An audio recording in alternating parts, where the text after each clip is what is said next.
Ah, yes, a good live stream. I'm a little late to the party.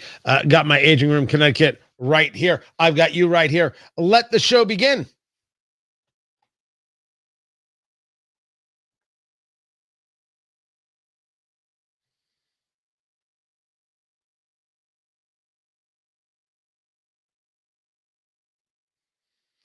President Trump is not pleased at all. One could argue that the man is pretty angry. That maybe some people aren't listening to him. Maybe he wasn't making himself clear when he said, you know what? We have got ourselves a ceasefire. The Iranians said yes. The Israelis said yes. And the rest of us said, I'm sorry, what are you talking about now?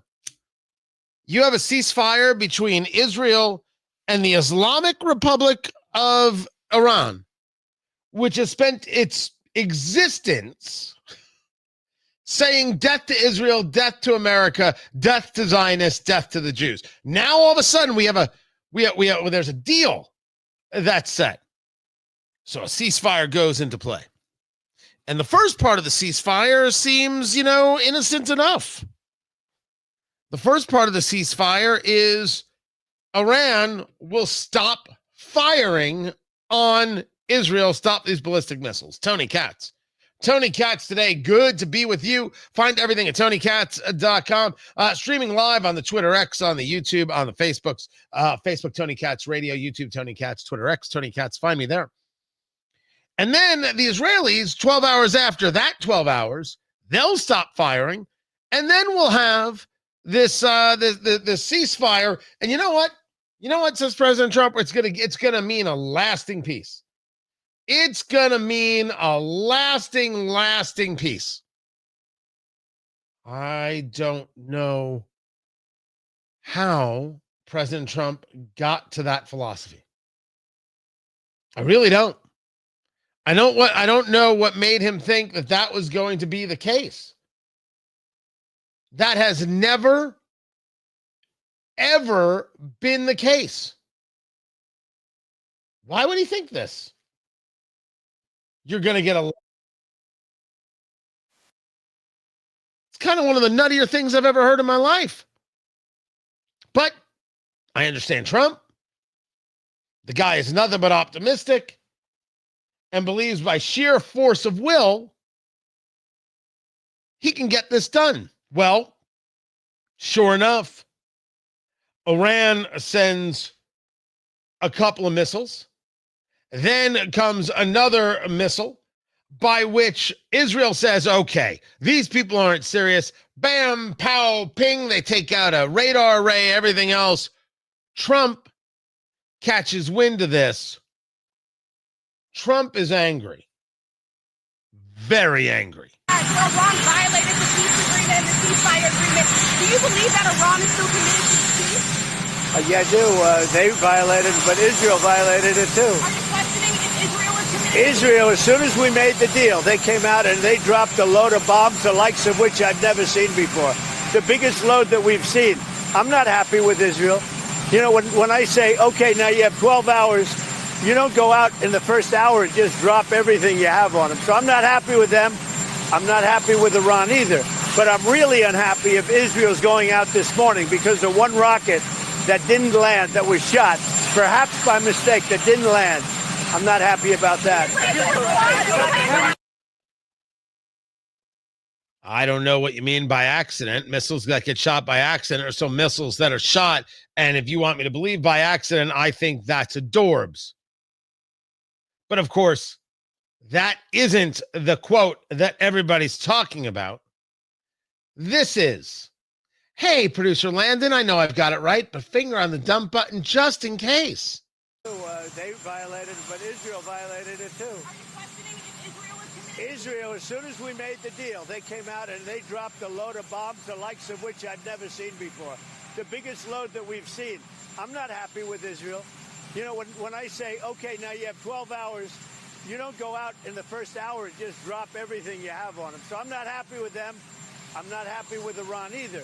But I'm really unhappy if Israel's going out this morning because the one rocket that didn't land, that was shot, perhaps by mistake, that didn't land. I'm not happy about that. You know what? We basically have two countries that have been fighting so long and so hard that they don't know what the they're doing. Do you understand that? Okay. Well, now I had to share with you the end of the quote. Israel and Iran don't know what the blank they're doing. Man, that is some talk right there.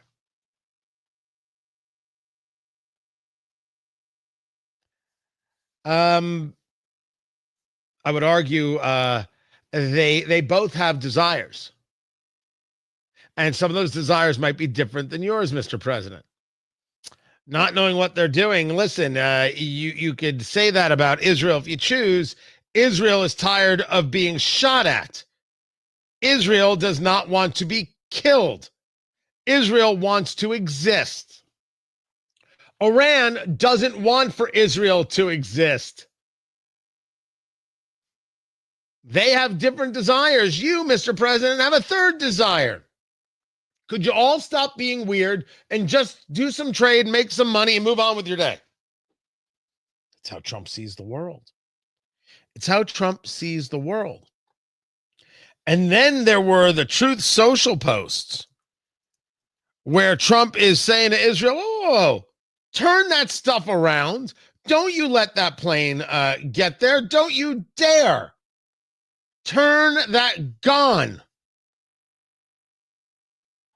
And you got to at least say to yourself, it isn't always that you see an American president be that direct with the nation of Israel or really any other country. He wants what he wants, and he wants everybody to get in line. I can appreciate that the president wants what he wants. But there are some problems here with this so-called ceasefire.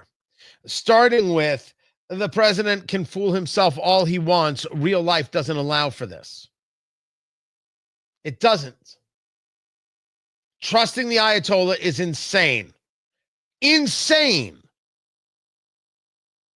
And I know this because we just bombed 3 nuclear enrichment sites when the Iranians have been telling us for years they're not trying to build a nuclear weapon. That was a lie. Of course they were trying to build a nuclear weapon. And the Obama bros, through the Joint Comprehensive Plan of Action, were aiding and abetting it. Ben Rhodes, Tommy Vitor, that whole crew, they did this. They may not like the fact that they're called out on it, but who cares? Facts are facts. As I see it, this is the way it plays out. Iran was pushing for a nuclear weapon. Trusting them seems nutty. Israel wants to end the nuclear capability of Iran. There is no doubt that the Israelis, not to every citizen, but to a leadership, wants to do away with the Ayatollah. There's just no doubt in my mind. How does one make the claim that we aren't going to have, that we're going to have a ceasefire?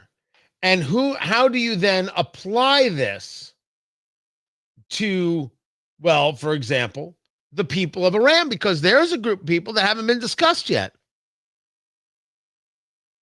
There's a group of people that have not been addressed yet.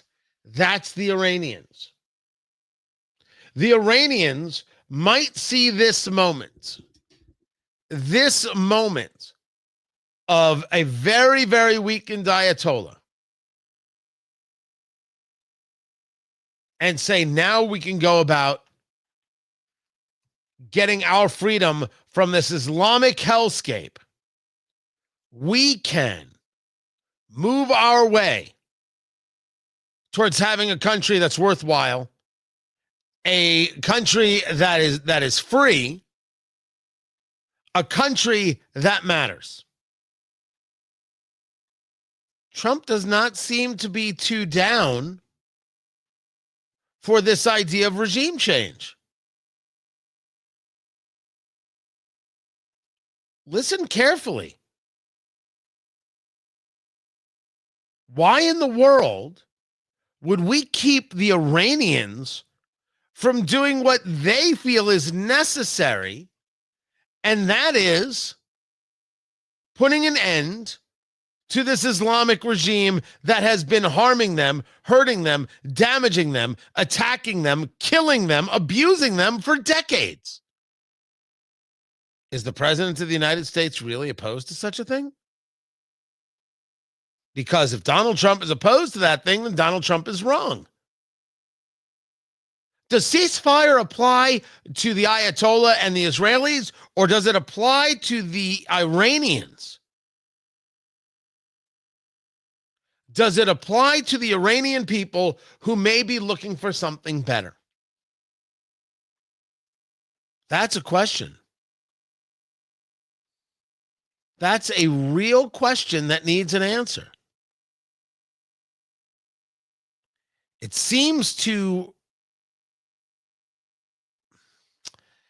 doesn't seem to trend.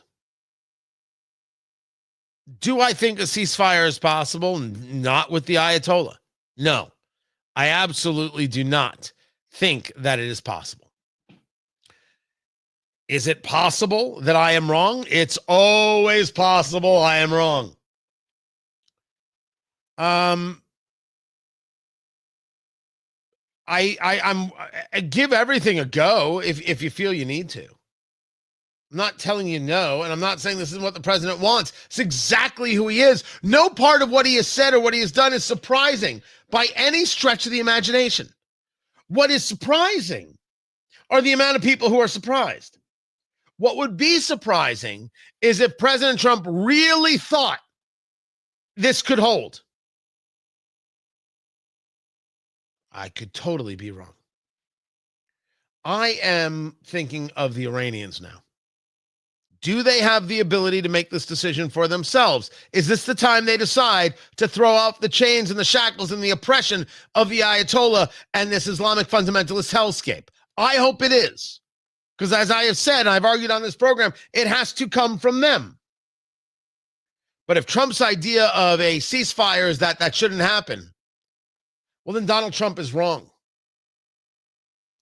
And we should all be really clear about this, starting with the president himself. Keep it here. I'm Tony Katz, and this is Tony Katz Today.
Welcome back. Hold on a second.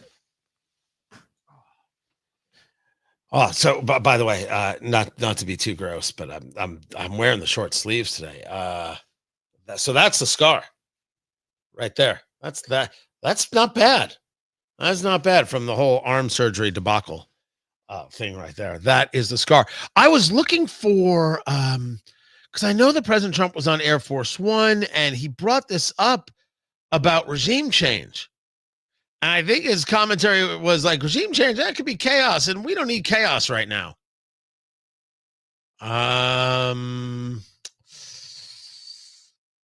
That's up to the Iranians. I just want to make sure we're clear about that. There is something, I mean, it's anybody who thinks that this whole thing is like weird and peculiar and who does Trump think he is? I think what Trump is saying is the world needs leadership, and if it's my job to provide it, and here's how I'm doing it. I'm going to be very, very honest with people who I like and who I don't like. I think he likes the Israelis. I think he likes Netanyahu, and I think he was pissed. I think that's an interesting take of, man, Trump really ain't afraid to talk to nobody, which really goes against the Tucker, Candace, Dave Smith nonsense, these Nick Fuentes freaks who are like, Trump's being led by the nose by the Israelis. He's nothing more than a slave to the Israelis, slave to the Jews. He just told Netanyahu to shut the blank up.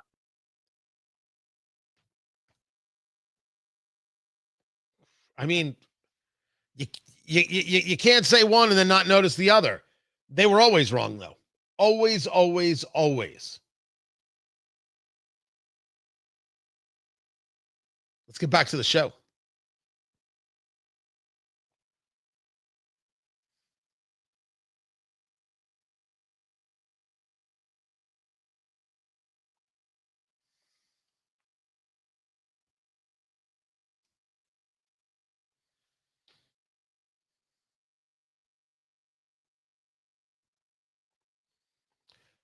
Stories are coming in left and right about the Ayatollah, the Atlantic. Everybody knows Khomeini's days are numbered.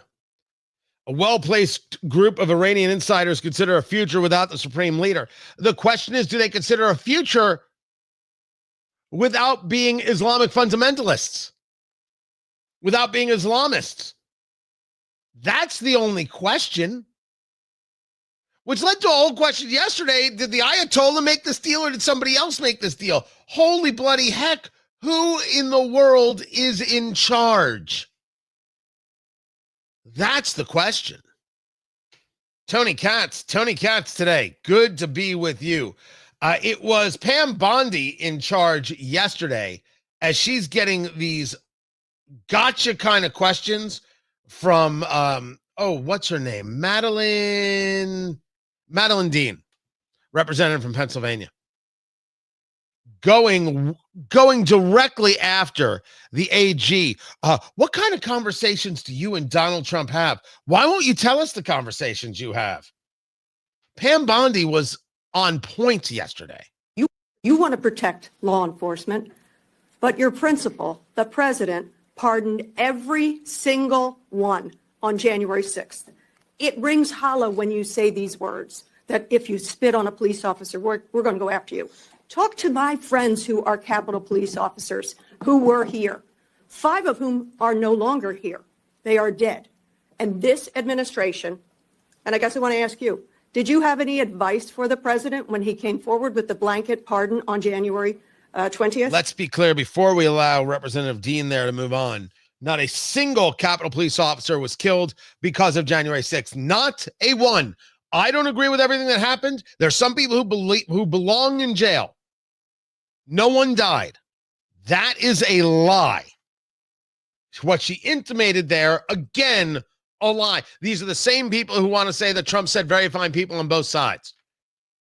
They don't care that they lie. It doesn't matter to them. Did you give the president advice like a lawyer is going to say what they said to their to somebody else? What advice did you offer the president? I am never going to talk about conversations, advice you in asked any for- way. were you asked I'm for never advice? going to talk about discussions I've had or Because have you'll- not had. you'll But remember- I can answer with the President of the Yes or United no? States. Did you give him any advice? Yes or no? I am not going to discuss any conversations That's a that no. I have had with it. And You just put your words in own my word- mouth. I am but- not going to No, I'm discuss. going to reveal your own words. I am Just a not moment. going to Please stop. discuss Please stop. This is conversations my that I've time. had with the President of the United States. Attorney You asked General, me a question. I would like to reclaim and the you last asked 20 me to seconds. answer. I have asked to reclaim my time. Please put 20 seconds back on the clock. I love that. She answered the question. I don't like the answer. Now I want more time, is what Representative Dean said here. And that was just the warm up. You have an extra 30. If the general, She answered and then answered it again and answered it again with a non-answer. I ask for your consideration if the of putting time gentlelady on. will You let have the 30 witness seconds answer the extra to begin question, with. we will. She proceed. answered it by saying no. Okay. The three hallmarks of this administration are incompetence, corruption, and cruelty. I'm going to focus today on corruption. And in my mind, there are two types of corruption: personal, and then the other I'm going to call public, governmental. Attorney General, have you ever been registered as an agent of a foreign principal under the Foreign Agents Registration Act? Now, this is about FARA. This is what Joe Biden was and didn't tell anybody that was Joe Biden. I find it personally offensive if someone is a foreign agent, registered as a foreign agent or acting as a foreign agent on behalf of another nation, doesn't register. I do find that absolutely offensive. But there can be reasons that are rational that someone would do this. And there's a business behind it, etc.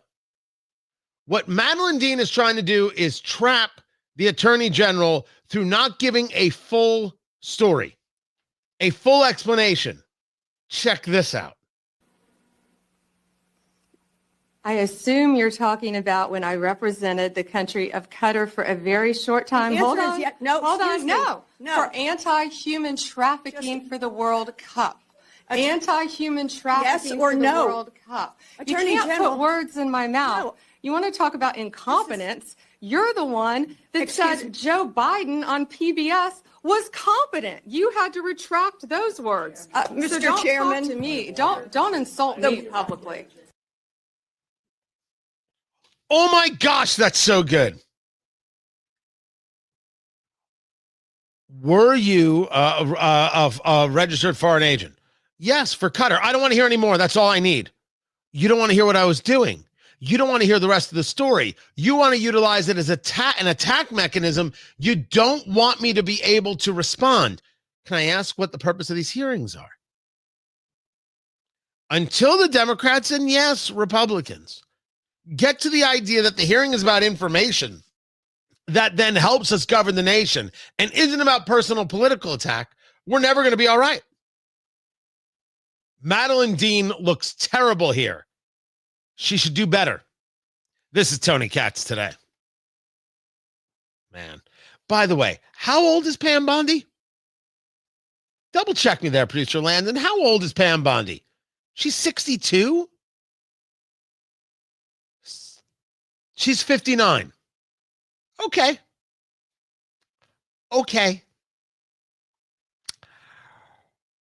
Okay.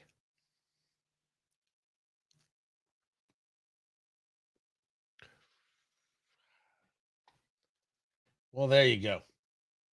So I have got so much good stuff today. So much good stuff today. Including, did you see Trump go after Ocasio-Cortez? It's fantastic, guys. It's so good. It's so incredible. I have got that. I have got that for you. Oh, and I'm going to get into this New York mayor's race because New Yorkers deserve every bad thing that happens to them.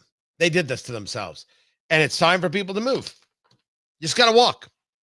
They're going to have a Democratic socialist be their mayor, and they already survived Bill de Blasio. And celebrities are coming out and backing this guy because, well, they're dumb. They're just dumb. Anyway, we will get to that. I'm putting some things together right now.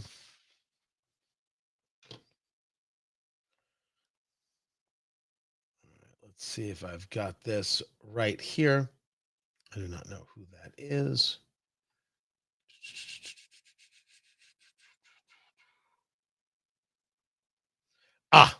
There we go. I'm going to do, I haven't done one of these in a long time, a full-on dramatic reading. But the dramatic reading is in the voice of Trump, and I don't do a Trump impression. I've never done a Trump impression. I very, very bad. Outrageously bad.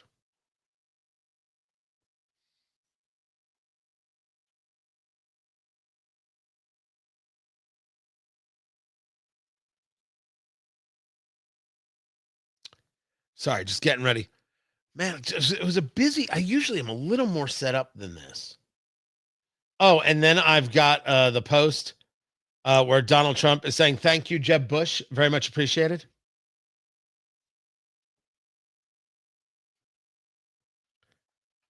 That's just what a world we live in. Jeb Bush is going to be in Trump's good graces.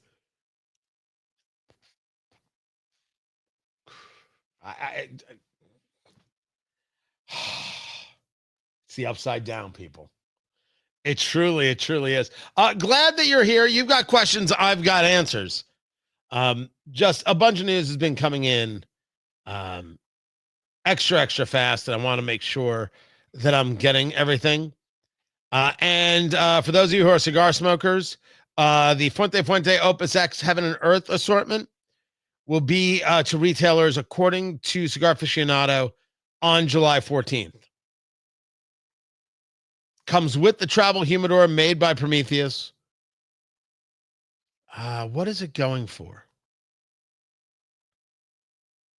There'll be the Opus 5, that's $395. The Opus 7, which is $539. The Opus 8, which is $595. The Opus 11, which is $795. Which will have it'll have the Purple Rain. Yeah, I might. It's what I do.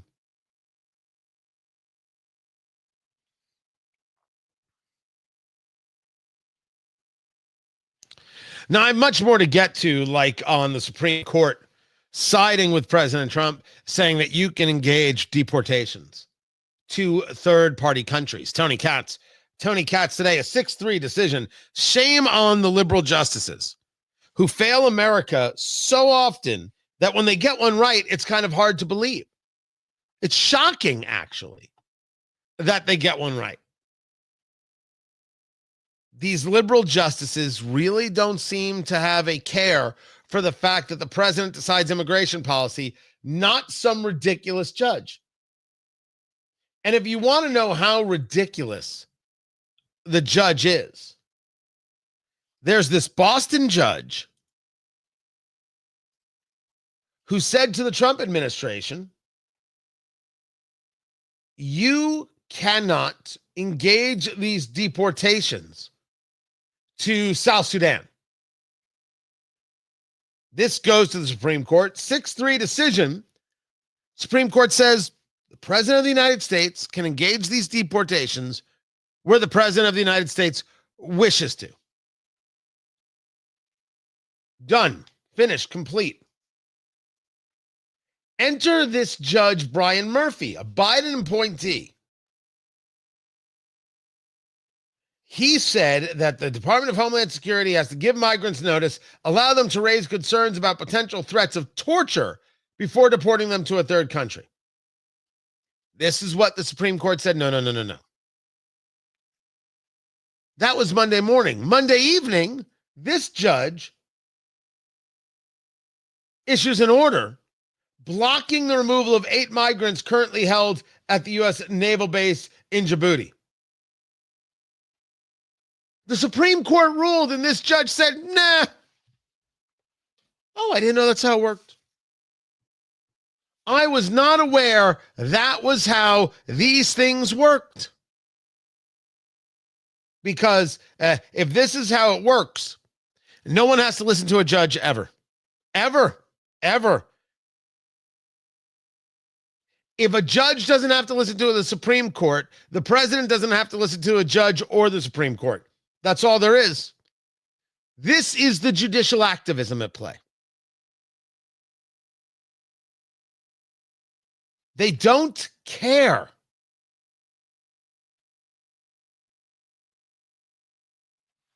They are not interested in what the rules are. They aren't interested when they lose. When you lose, you suffer. When they lose, well, maybe there's another way. He writes the order and then cites the dissenting opinion of Justice Sonia Sotomayor. Who cares? It's the dissenting opinion. She could be as angry and upset as she wants to be. If the court is ruled, we're done. Sometimes I don't like the way the court rules. By the way, if you can now dismiss the court's rulings, guess what I'm going to do with Obamacare?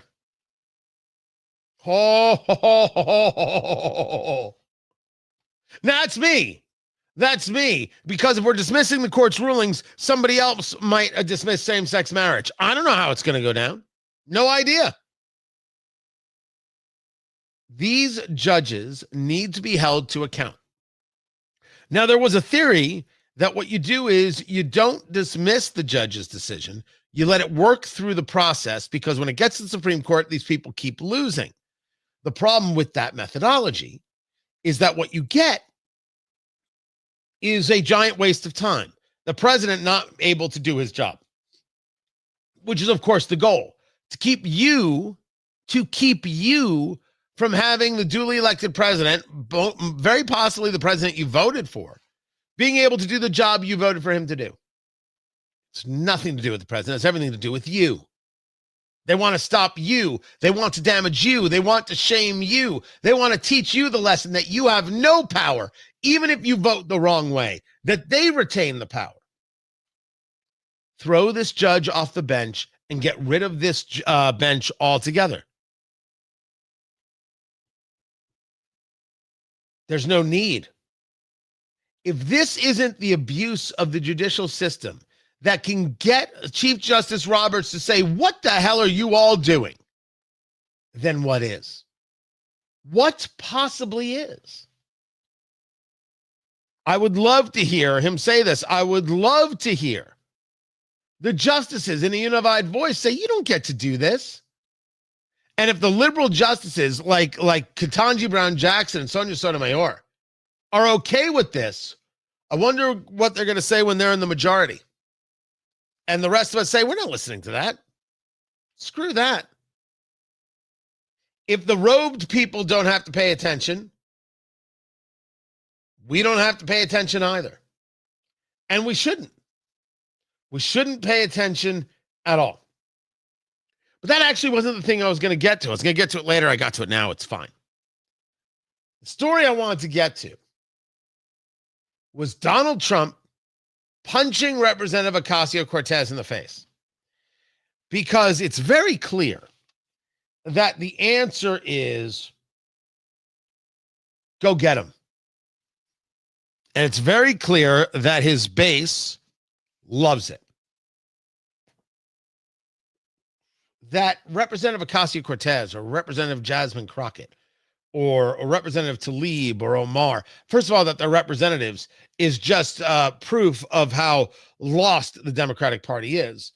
These are anti-American folk. They are who they are. They prove this with their own actions. It's not me somehow speaking out of school. It's me noticing what they're all about.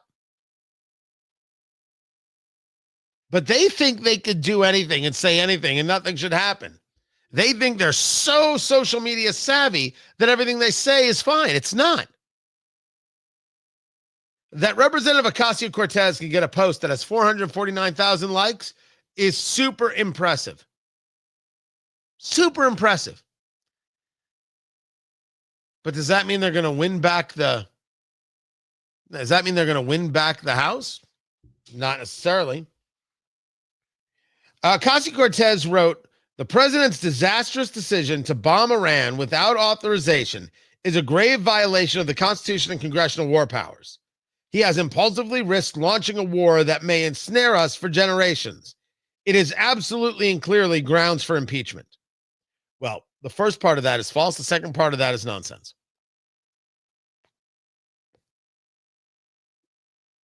Nonsense. It's clear that he did not violate the war powers. It's clear that what he did is constitutional. And since that is the case, it's not grounds for impeachment. But what does it matter what you say about impeachment? It's just one of those things you say. We get it. You guys want to impeach, which is why I remind people that Election Day is November 3rd, 2026. And these guys, if they get elected and they're sworn in on January 3rd, that one is, yeah, they're sworn in on January 3rd. They will impeach Donald Trump on January 4th. If these people win in 2026, they will impeach Donald Trump the very day, not even the next day, the very day they get sworn in. That's all they've got. This is what they want to do. They've made impeachment be a valueless proposition. This is what Ocasio-Cortez puts out. The same Ocasio-Cortez who thinks it's great to help those people who support Hamas and intimidate Jewish students on Columbia's University get out of detention and go back to doing exactly what he was doing. It's her.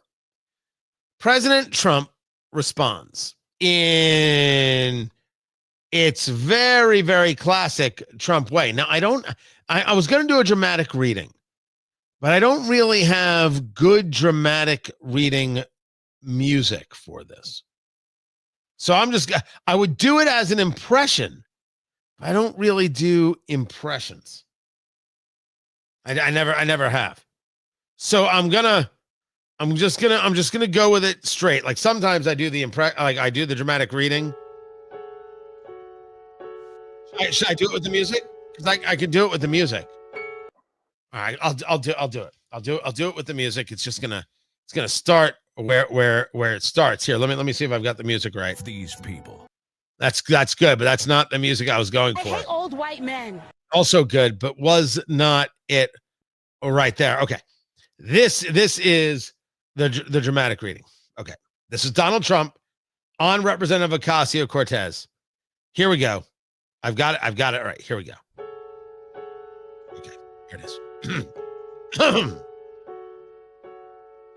Stupid AOC, Alexandria Ocasio-Cortez, one of the dumbest people in Congress, is now calling for my impeachment, despite the fact that the crooked and corrupt Democrats have already done that twice before. The reason for her rantings is all of the victories that the USA has had under the Trump administration. The Democrats aren't used to winning. And she can't stand the concept of our country being successful again. When we examine her test scores, we will find out that she is not qualified for office, but nevertheless, far more qualified than Crockett, who is a seriously low IQ individual. Or Ilhan Omar, who does nothing but complain about our country, yet the failed country that she comes from doesn't have a government, is drenched in crime and poverty, and is rated one of the worst in the world, if it's even rated at all.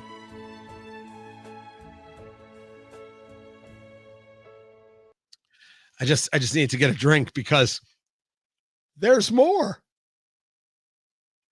There we go. All right. Let's do more. How dare the mouse tell us how to run the United States of America? She's called the mouse? Interesting.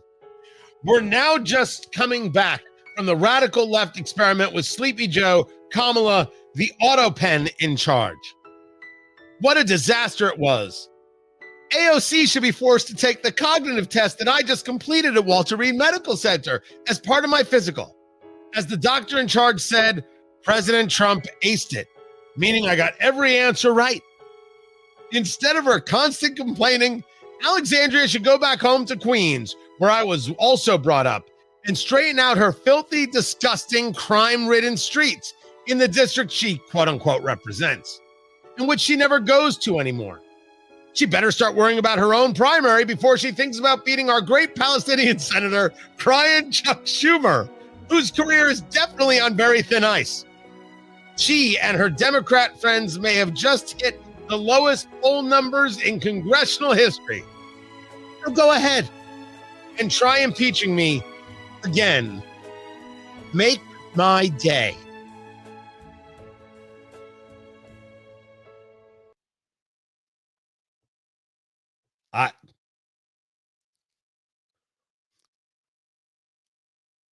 He's negotiating ceasefires between Iran and Israel to his best of his ability because it's Iran, and has time for that slam on AOC. What a world. What a world. This is Tony Katz Today.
Oh, sorry, guys. I was working. Welcome back. Good to be with you.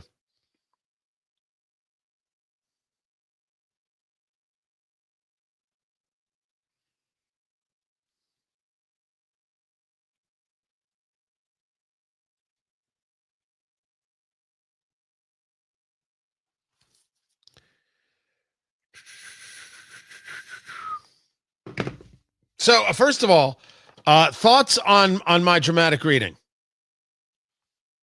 Thank you. Thank you. Nice. I got a nicely done from Mark, and I got applause from Deborah. Been a long time since I've watched a live stream. Have you lost weight? Looking good. I never know, and I never know how to respond to those things. I believe the answer is I always look good, and how dare you? Wait, is that not the way? Is that not the cordial way to respond to that? No. Oh, well, thank you. I appreciate you noticing. I don't know. I always feel weird about that one, but I thank you. That's kind of you. So there it is. And Valenius is too busy to watch the live stream. She's going to be cleaning her house. Well, a good pair of bedazzled Crocs, producer Landon, is, of course, what you want. It's what one needs in this life. Are you really wearing Crocs right now, Producer Landon?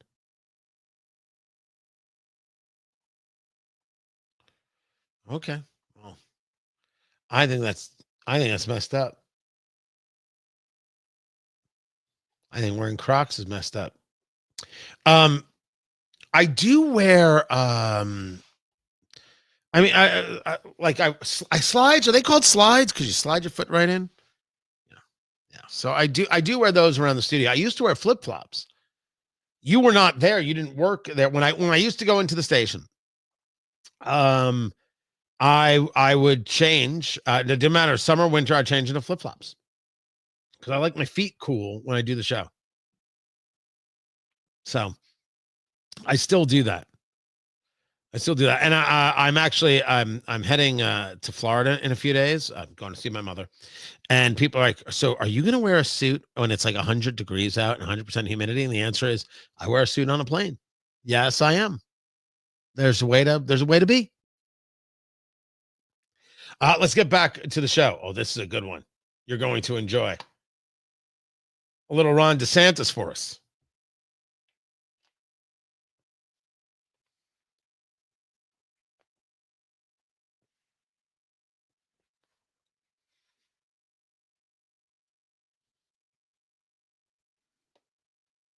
The folks here really deserve. And, I look about people here, every time I run into someone, it's like, oh, yeah, I'm a Florida resident now. Like people when did you buy, where are you at? And they'll be like, oh, I'm in Santa Rosa Beach. When did you buy the property?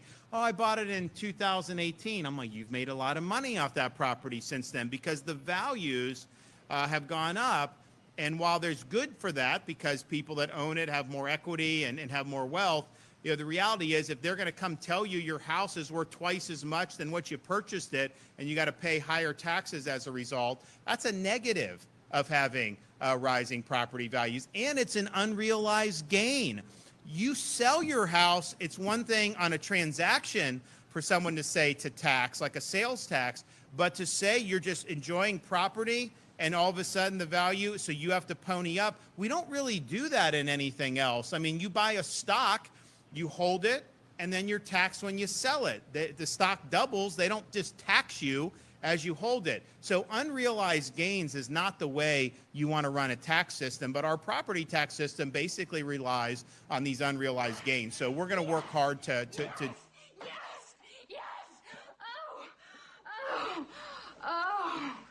Oh, God. That was Ron DeSantis. If we're talking about doing away with property taxes, okay, Florida's back in the picture. I'm actually heading next week to a boom bop bip kind of trip. I don't even know when, but this property tax conversation is taking over everywhere in your local municipality, in your state. It's a massive story. They're obscene. And somehow they can never be cut. What, you don't believe in schools? What, you want to do away with services? Okay, fine. We won't have firefighters and then everybody will die. It's not an answer. Property taxes are not the way. You can't tell me I own my property, but if I don't pay you some VIG, I lose my property. That's not the way this can work. There has to be a different way to engage funding mechanisms. I'm not saying the funding isn't necessary. I'm saying property taxes are obscene and wrong. I won't apologize for that. More to get to. Keep it right here. This is Tony Katz Today.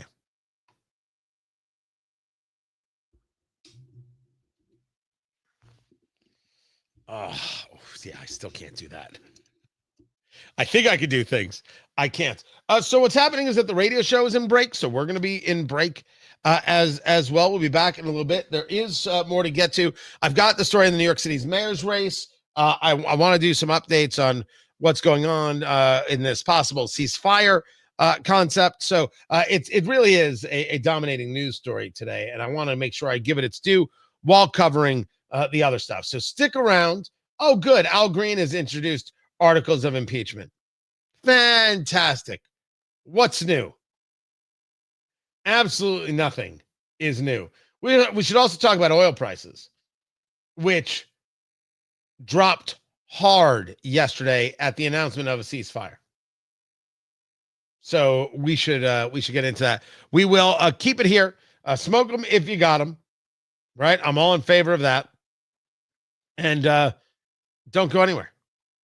We'll be right back, guys.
Welcome back, everybody. Tony Katz today. Good to be with you. Yes, I'm matching today. It's not even really a matching color because this is the cornflower blue. That's Flutterman von Riest, Rieste. Thrilled to be their brand ambassador. I'm really trying to spread the word on how incredible these timepieces are. Assembled in America, right here in Indiana. Use promo code CATS. Get your discount, whether you're wearing it daily, whether you're wearing it Sunday church, however the case may go. Look, boom, boom, all of that. I love it, absolutely love it. I realized I forgot to set the date. That's my fault right there. Incredible timepieces at Von Riest, Rieste. Go to vonriest.com, vonriest.com. Use promo code CATS. That is your discount. That's your deal. Get one today. Do that immediately, if not sooner. So, I have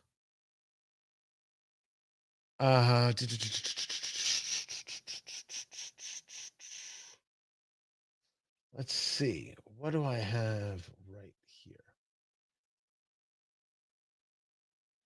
So Trump is heading to a NATO summit.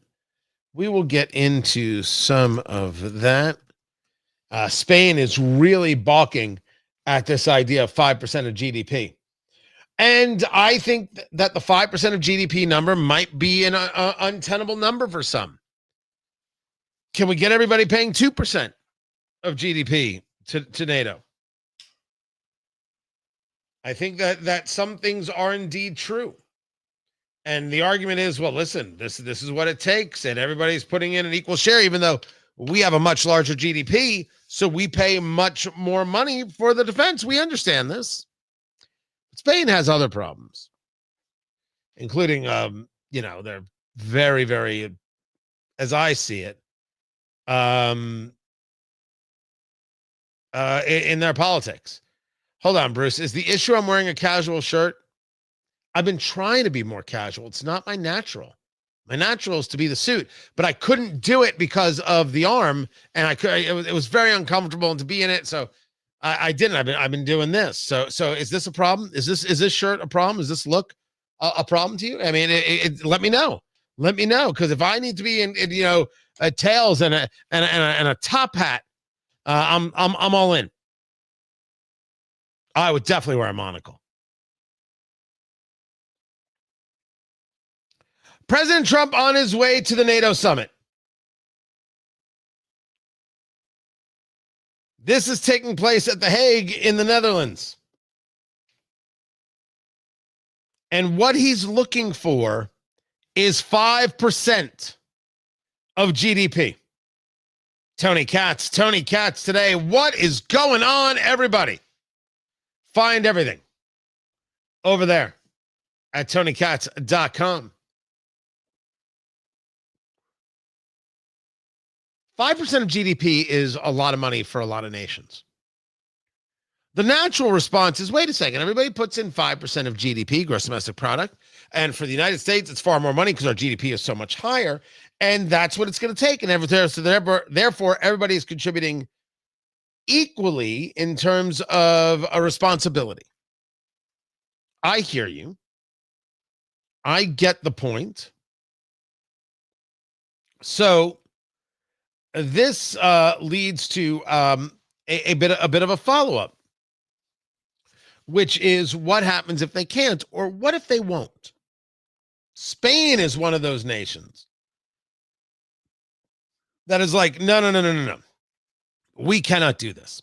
Now, remember, the original target was 2%. If you remember Trump in his first term, it was about getting people to the 2% mark that they were supposed to be at. And people weren't paying the 2%. Why is he now pushing the 5? The 5% is, I think, what if I were to proffer that it is a acknowledgement from President Trump that even the people he considers a friend and the people he's going to make a deal with, and maybe he knows. What if he can't? There's a real weird thing that people do with Trump. And I agree, they don't do it with other people because with other people, you don't have to. What Trump says and what Trump does, right? I've always been about this deeds versus words, right? It doesn't matter what he says, it matters what he does. It's also with Trump that there's a lot of things being pushed out there, and then which things make their way to a moment of focus. Trump said he would end the war between Russia and Ukraine in one day. Of course, that did not happen. And for the people saying, well, he didn't mean one day, with all due respect, it is one of the few places where the political left actually gets to hang their hat because Trump said it repeatedly. Not that, hey, we'll work on this, we'll work on this, work on this. He said one day. Oh, I agree with you. It's cheap. I agree with you. It's nonsense. And I agree with you. It doesn't pull anybody to their side. It doesn't gain them a single vote. We are in total agreement there. That is different than whether or not they can do it and actually have a legitimacy to doing it. A value is different. A legitimacy, yes. No, it hasn't gotten them anything. But Trump certainly, I would argue, has seen that Vladimir Putin cannot be trusted. Vladimir Putin can never be trusted. Vladimir Putin was the aggressor in Ukraine. What does it matter? Well, it matters if they're going to go after NATO nations because an attack on one is an attack on all. Of course, Russia's an expansionist power. Of course, Tucker Carlson on this subject was wrong. And that if you start seeing NATO nations being messed with by Russia, well, then we're involved and we don't want to be. But if they're going to be messing with NATO nations, we better be fully prepared. And that's going to require 5%, not 2%. You see how that works? You see how that goes? This is an acknowledgement of the world that we live in, not the world Trump wants to live in. These are the moments that I want to remind people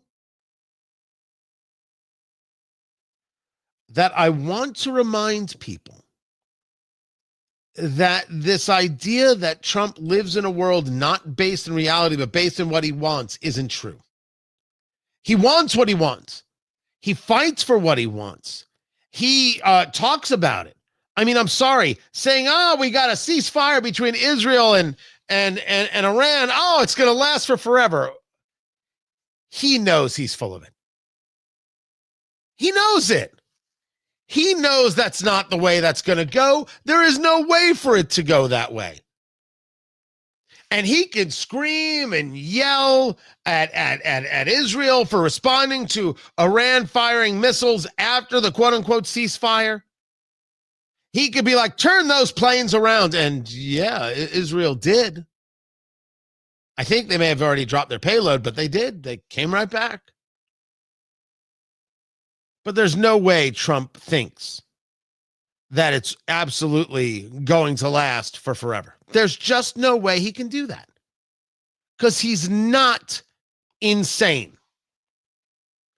He tries to put something into the world, tries to get people to go along with him, and accepts the fact that it doesn't always work. Not every deal comes together.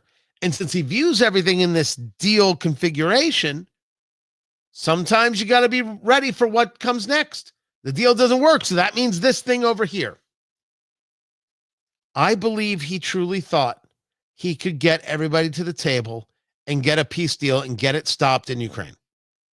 And we've been through this, and I think we're at a level of agreement with each other that he really doesn't understand war. In not that why they happen, but why they happen.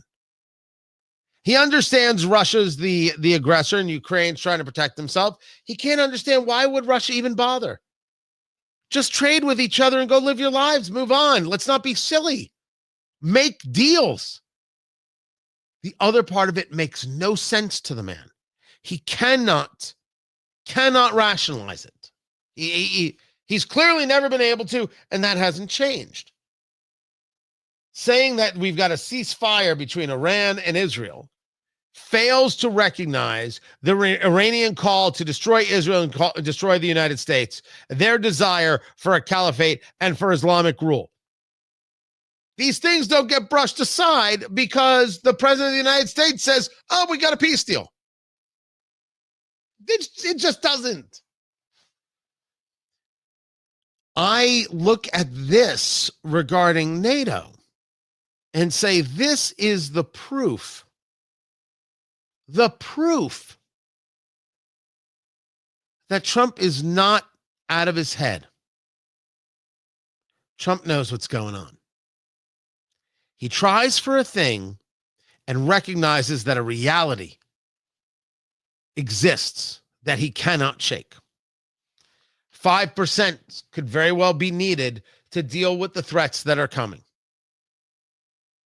You're going to need more hardware. You're going to need more ammunition. You're going to need more cybersecurity. You're going to need more preventive measures. You're going to need more focused measures. You're going to need more spying capability or capacity. You're going to need.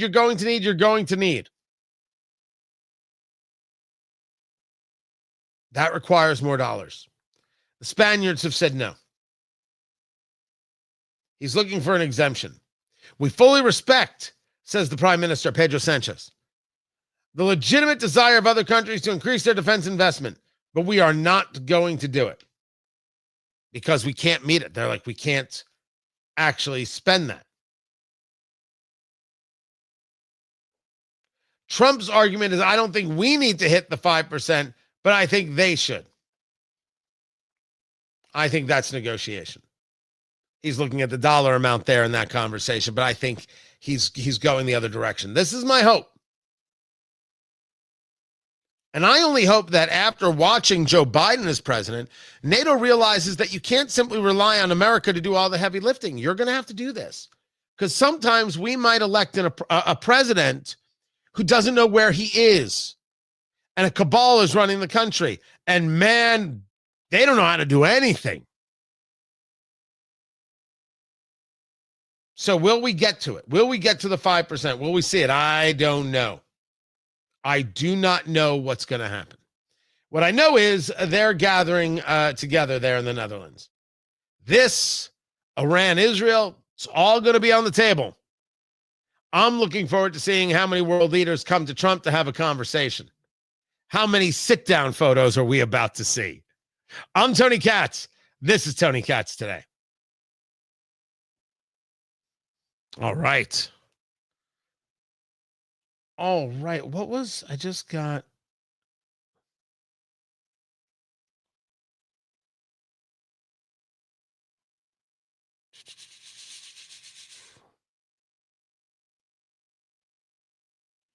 Gotta respond to somebody, guys. I apologize.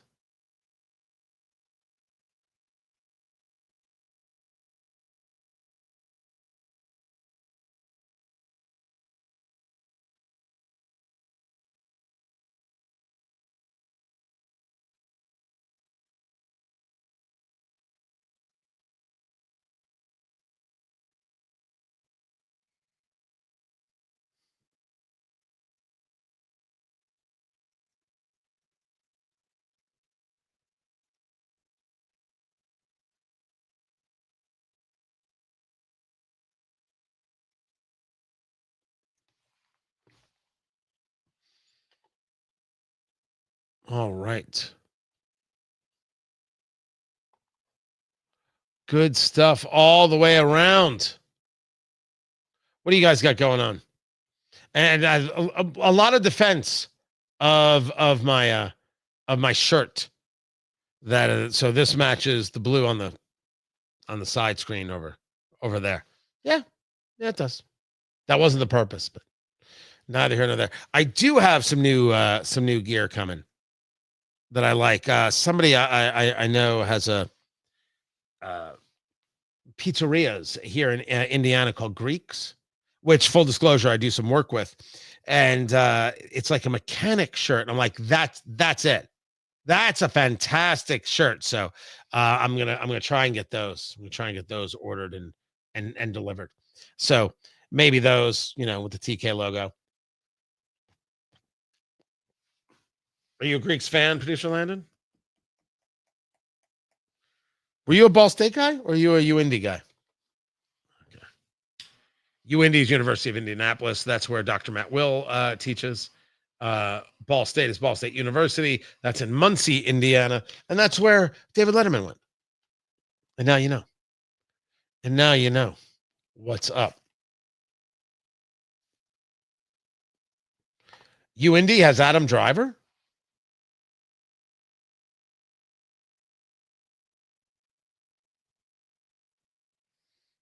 Huh.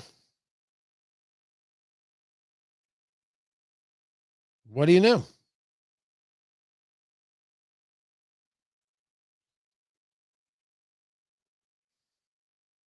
Sorry, guys.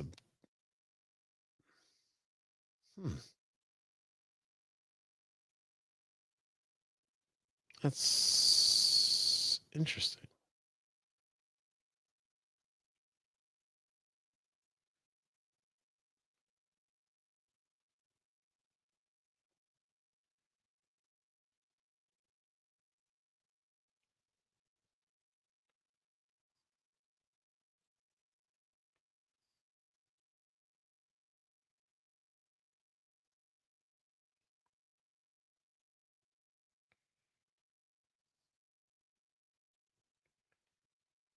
I'm confused. I was looking for something and now it's not there, and so I'm very confused. Super confused.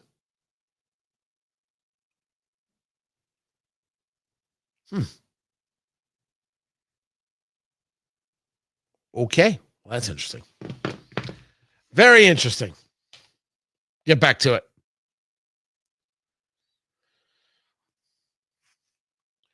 The people of New York will undoubtedly elect a communist. He can call himself a democratic socialist all he wants. But reality is reality. And the political left can't stop themselves from destroying themselves. They haven't learned. They can't learn because they won't learn, and they won't learn because they can't learn. This is what we are about to see as the Democrats take to their primary. This is going to take place tonight, and they're going to vote for Zohran Mamdani. Now, the New York Post is very clear. This is their headline on the subject, which is "Get out and vote against the menace that is Zohran Mamdani." This is a guy who is very interested in city-run grocery stores.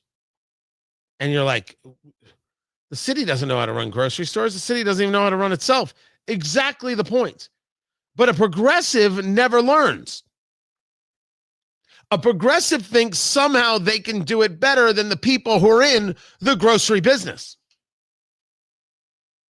Zohran Mamdani cannot do it better than Kroger, than Aldi. He wants to take the profit motive out so prices go down. As a matter of fact, there will be no I think there are no taxes at these places, and these stores won't pay rent. And the savings get passed on to you. No, seriously, there's a video out where he talks like this in this kind of insanity. This is a guy who somehow thinks, well, listen, Israel's fine, but the problem is he's one of those. He is an absolute, I mean, he's one of these guys who wanted to fight ICE, wanted to fight Tom Homan, the border czar. And businesses are already eyeing the exits. Now, I put this out on social media, and allow me to say it here. To New York businesses. Hi, Tony Katz. How are you? I live in Indiana, and I'm on the air in places like Tulsa, Oklahoma, and Memphis, Tennessee, Peoria, Illinois. We're on in Detroit, in St. Louis. And I can't speak for all of these places. I can't speak for Baton Rouge. I can't speak for Buffalo coming soon. What I can do is say that these are places where the great opportunity exists, better than anything New York has to offer these days. Remember, I was born in Brooklyn. I grew up in New Jersey. And New York is not what it was. And New York is not interested in being that. New York is interested in being destroyed. New York wants to fall apart. They're desperate for it. They are absolutely desperate for it. And I don't know why I should be in the business of stopping them or trying to stop them. I couldn't stop them if I wanted to. What power do you think any of us have that somehow we can get these people to change their minds, including the fact that their opportunity was to vote for this socialist lowlife or to vote for Andrew Cuomo, who let grandma die in nursing homes. I mean, these were the choices given these progressive New Yorkers. And I guess they couldn't go for the killer, so they went for the guy who's going to kill him slower. I don't think Andrew Cuomo would be a great mayor, not in the slightest, but better than the socialist, which is saying something. Which is why there is, nothing else to say except bought their tickets. They knew what they were getting into. I say, let them crash. Let New York fail. And let's say to those businesses, there are a lot of places you can go. And let me say for the record, I can speak for me and where I live. I welcome you here. I'll give you the tour. You interested in one of my other markets? I will find somebody to give you the tour there. I will connect you. I will help you. You want to bring a business of 9 people? That's great. You want to bring a business of 900 people? That's great. You want to bring a business of 9,000 people? That's great. Want you to come. I want you to be able to go out there and live in a place that doesn't hate you and where the state isn't or the city isn't trying to destroy you. I want you to live in a place that doesn't smell like urine 24/7 or weed or the ever special urine weed, which is a very rare mix that you can only get south of 43rd Street or north of 96th. By the way, is there a 96th? I should have said north of Central Park. Would have been easier to follow. Oh, maybe you can get that smell on the Upper West Side. I don't know. I haven't been there in a while, and I haven't. I'm telling you, if Mamdani gets elected, I will take one more trip as my goodbye because I know that'll be it. It's already not the place that's on my mind. That'll be it. You're welcome to these places, and I can speak for me. I will give you the tour. I will introduce you to people. I will help you get set up to the best of my ability as a non-investor. You just can't bring any of those politics with you. You can't even think about them. That mindset that got people to voting for Mamdani is not welcome. You can't bring it. You have to denounce it. You're eyeing the exits because you know that a socialist is bad for your business. But are you understanding that you can't now sit there and vote for these Democrats because eventually you get to that. That's who they are. They don't push these people out to the very fringes. They embrace them and support them. So you can't bring that with you. That crap ain't welcome here. And also, just so we can get it out of the way, this happens with a lot of people, my East Coast brethren. You come to the Midwest and you think you're smarter. When you hear someone here, possibly a woman in her late 60s, early 70s, who hears that kind of stuff from you and says, bless your heart, they ain't giving you a compliment. And you should know that. No, you're not smarter than the people here. Not by any stretch. So simply come, learn, open your business, run it the way you see fit. Let people enjoy it. Let people share in it. Actually be able to raise your kids away from nonsense and madness, as long as you don't bring that nonsense and madness with you. It's not that New York got too insane that you can do it better. It is never better. You can't do it better. You ain't smart enough to do it better. And don't think you can do it better. Now, if I need to do this in the parlance, you ain't that tough, you ain't that pretty, you ain't that smart. You show up in my place. You show up in my circle, my turf. You do it my way. Don't make me say it again. But you really are welcome. And you can have a great life. The New Yorkers who want to stay, they're the ones who will deal with it. You elect a socialist. You elect this hateful bigot. And you realize that Atlas Shrugged is a very good book. The lights will go off and there will be no one left to know how to turn them on. But if you come, you have to admit that that way doesn't work. And our way works better. And if one of you could bring cannolis, that'd be great. I'm Tony Katz. With that, my dear people, you know I'm right. You know that I'm right. 1,000% right. What do I think Cuomo's chances are? Listen, Pete, you're making an argument there, and that I don't think is necessarily out of the realm. But the numbers don't look good. The numbers don't look good. The numbers look very, very rough. So what I would say to you is get ready for New York to be a very, very, very bad place. Absolutely awful and horrific. It's their fault. Absolutely their fault. I appreciate you guys being here. I appreciate you being a part of the show. Don't forget to go to Von Reist. VonReist.com. That right there is the Hanoverian in the cornflower blue. It is a limited edition color. Love it.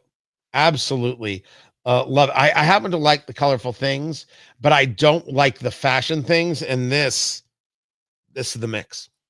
This is the mix that I'm going for. And they've got some classics. They've got some absolutely beautiful pieces you're going to love, because you can do this in either in the white or in the Nightfall black. Oh, the black dial is sexy as a mother. Sexy as a mother. Go to VonReist.com. Use promo code CATS and get your discount. Do that now. Guys, I think I'm back tomorrow. I appreciate you being here so very much. And don't forget, YouTube, Tony Katz, Facebook, Tony Katz Radio, Twitter X, Tony Katz. That is where to find me. Tomorrow, guys. You take care.